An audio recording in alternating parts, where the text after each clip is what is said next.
मैं विरक्त जीवन यापन करना चाहती हूँ, परंतु मेरे माता पिता मुझे विवाह और गृहस्थ जीवन के लिए बोल रहे हैं, परंतु इसका विरक्त प्रश्न जीवन है? के लिए हाँ बच्चा, बात यह है कि माता पिता का जो धर्म है वो अपने धर्म से ही चल रहे हैं। आप तो भगवत मार्ग में, इसलिए प्रणाम है आपकी भावना को। पर आज का जो समय है ना, बच्चे अपने माता पिता की अवहेलना कर रहे हैं, ये बिल्कुल ठीक नहीं।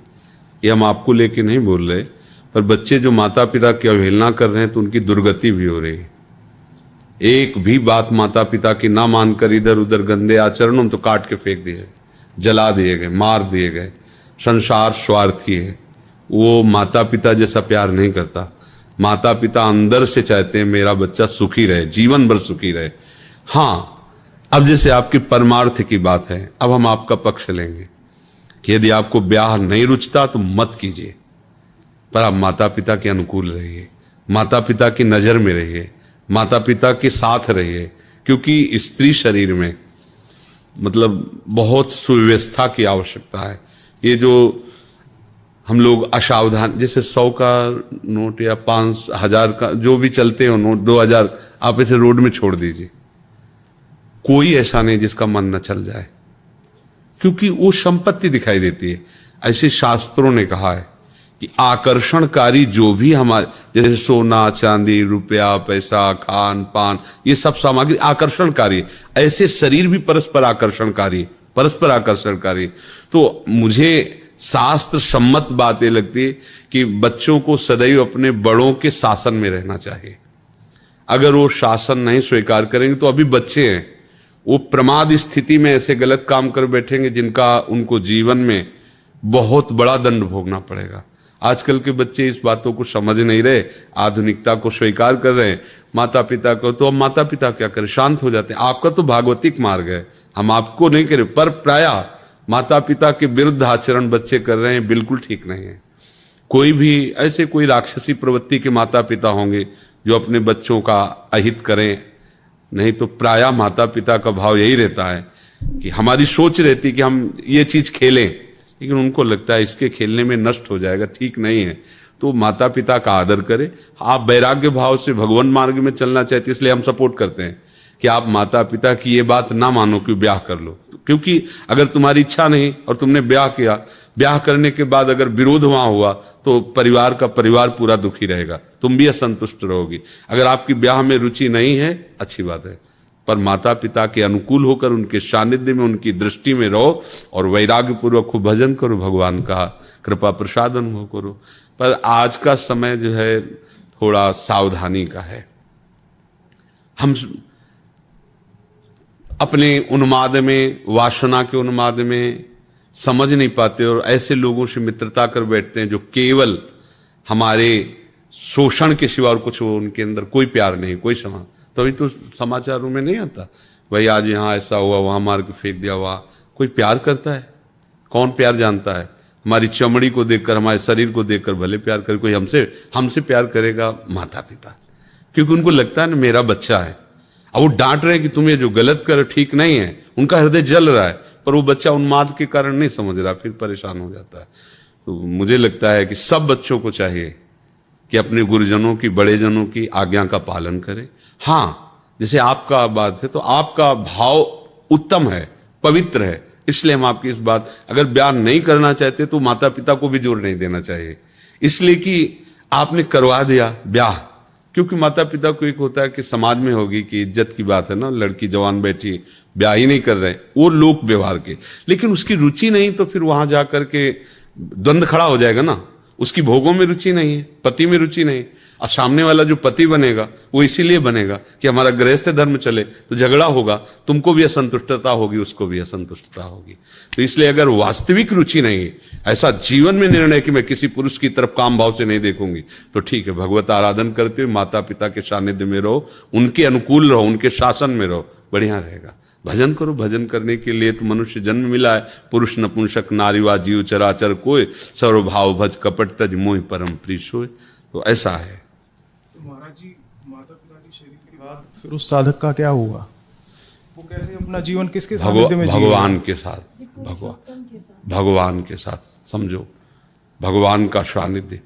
मीरा जी के पति भी पधार गए और देवर ऐसा भारी विरोध, निकल पड़ी। कोई जिंदगी में कहीं भी अगर आपने सुना हो कि मीरा जी को किसी ने काम भाव से टच किया है तो हमें बता देना।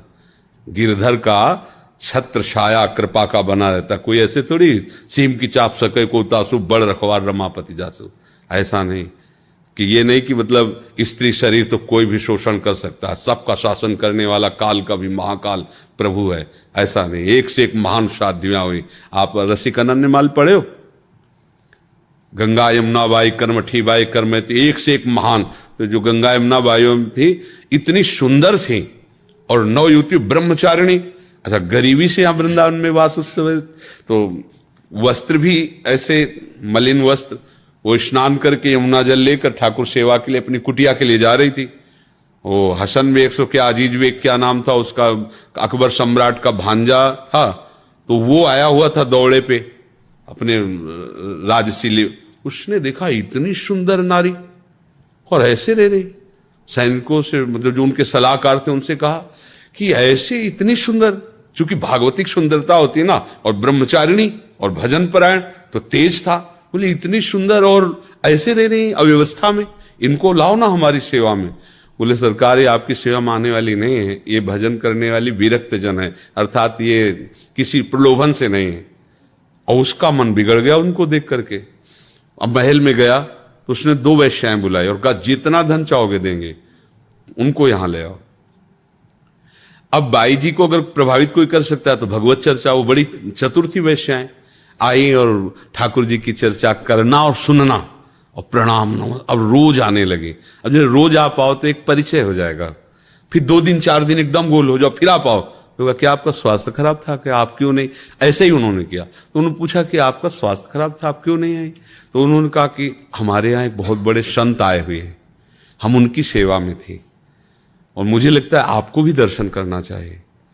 पहले उनका नहीं, सब संतों की कृपा से भजन चल रहा है वृंदावन से जाने। बोले नहीं, मथुरा पास ही तो हम लिवा चलेंगे, बहुत सुंदर चर्चा होती भगवत चर्चा, और आप चलो, आप देखो प्रसन्न हो जाओगे, मेरी मित्रता के कारण चलो। तो संत हृदय उनका स्वीकृति दे दी। नई अवस्था थी, भजन में डूबी हुई। जी गई तो महल में बताया कि यहाँ तो उनको लगा कि संत का महल और झोपड़ी से बराबर रहता है, जहां प्रभु रख दें, जैसे तो शायद होंगे धनी मानी जन, उनका आदर करके अंदर रख ले। जो ये अंदर हुई तो बाहर से साकल लगा दी, और अंदर जब प्रयोग किया तो देखा वही उनका भांजा खड़ा हुआ था। दृष्टि देखते, काम की दृष्टि और सामान्य दृष्टि में अंतर होता है। माताओं बहनों में इतनी विवेक शक्ति होती है, एक दृष्टि में पहचान लेंगे गंदी दृष्टि से देख रहा है या अच्छी दृष्टि से देख रहा है। उन्होंने देखा और उनका सुनो, बड़े प्यार से कहा ये जीवन राधा वल्लभ लाल को समर्पित है, आगे कदम मत बढ़ा देना, नहीं तो तुम्हारा अमंगल हो जाएगा, तुम हमारा तो कुछ नहीं कर सकते। पर वो राज वैभव से, अब उसको कोई भय थोड़ी था, कोई ज्ञान तो था नहीं। जे ही आगे बढ़ा, आंख मूंदा और श्री हरिवंश श्री हरिवंश श्री हरि, सामने बबर शेर प्रकट हो गया, दहाड़ बेहोश हो गया, पैजामा गीला हो गया उसका। और बाई जी अंतर ध्यान यहाँ वृंदावन में अपनी कुटिया में, बहुत बार ऐसा भयानक भय, वो आंख खोले तो डरे, आंख खोले तो डरे। सब लोगों ने कहा बाई जी का चमत्कार है, उनके पास उनको लाए और कहा क्षमा कर दीजिए। उनका नहीं, हमें कोई रोष नहीं है, ये तुम्हारी वृत्ति थी, गंदी व्यक्ति तुम्हारी वृत्ति थी, पर हम ये जरूर कहेंगे कि जो भजन करने वाले जन है, आप शासक हो, आप इनको ऐसी दृष्टि से मत देखो, जाओ भगवान तुम्हारा मंगल। तो उनका कुछ भेंट ले, उनका नहीं, हमें भेंट की जरूरत नहीं, तुम ऐसा न समझो कि हम गरीब हैं, परम धन राधा नाम हमारे पास, हमको ये तुम्हारे सोना चांदी इन सबसे कोई, तो भगवान रक्षक है। ऐसा नहीं, आज तक ऐसा बाहरी दिखावे में हो जाएगा, अगर आप में पूर्ण भगवत निष्ठा है और पूर्ण भगवत, तो ऐसा कोई सीम की चाप सके को तासु बड़ रखवार रमा। 1-2 शास्त्रों हुई है, शास्त्रों। पति विरोध में हो गया मान सिंह के भाई माधव सिंह, श्री रत्नावती जी की, जो भगवत भक्ति में उतरी तो वही विरोध कर दिए, मोड़ मुड़ा के संतों के बीच में बैठ गई, रानी थी। अब तो बड़ी इज्जत की बात, तो जंगली शेर पिंजड़े में बंद करवा करके, और ठीक रानी जहां ठाकुर जी की सेवा कर रही थी वहीं दरवाजे पे छोड़ा गया। वो ऊपर बालकनियों में चढ़े हुए सब वो सैनिक देख रहे थे जो लाए थे सिंह को, और जे ही उनका पिंजरा खोला गया, सिंह दहाड़ कर निकला। तो दासी जो उनकी सेवा में रहती, उनका महारानी शेर। तो उन्होंने मुड़ के देखा, बोले सिंह नहीं नरसिंह, मेरे भगवान आ रहे हैं। वही पूजा की थाल लेकर नजदीक गए, तिलक लगाया, आरती की, माला पिलाया, गाय के बछड़े की तरह खड़ा रहा हो शेर, और बस घूमा, मारी छलांग, तो जो लाए थे ना बालकनियों में खड़े थे, फाड़ के फेंक दिया सबको और निकल गए। कोई ऐसा कैसे हो सकता है? हाँ, हमारी शरणागति ठीक नहीं है, हमारे आचरण ठीक नहीं है, तो बाहरी दृश्य में आप कह सकते देखो ये संत है, या ये देखो वो घटना हो गई, उसकी आंतरिक वृत्ति भगवान देखते हैं। आज तक कभी ऐसा नहीं हुआ कि कोई भगवान के मार्ग में चले और अनाथ जैसा उसका व्यवहार हो जाए। हाँ, इस बेस का दुरुपयोग करेंगे, अंतर से हम गलत होंगे तो चौड़े पे हमें दंड मिलेगा, भले हम उसमें निरपराध हों जिसमें दंड मिल रहा है। समझना, बाहर से लग रहा है बिल्कुल 100% नहीं किया, लेकिन वो भीतर का जो पाप है ना, वो चौड़े पे बिना अपराध के अपराधी मानकर दंड दिया जा रहा है। भगवान के विधान में कहीं कमी नहीं, पक्का समझ लो। ये बाहरी व्यवहार अलग है। तो जब तक माता पिता हैं तो उनके अनुशासन में रहकर भजन करो, और फिर आगे ठाकुर जी का भरोसा है। तो ऐसा नहीं कि वृद्ध हो जाएगा तो फिर कौन देखेगा, आगे ये नहीं रहेंगे तो कौन देखा, वो तो प्रभु ही देखते हैं ना। अब हम बच्चापन से निकले थे 13 वर्ष से, आज तक हमारा कौन सहयोगी? वही तो सहयोगी है, उनके सिवा हमारा किसी से परिचय नहीं।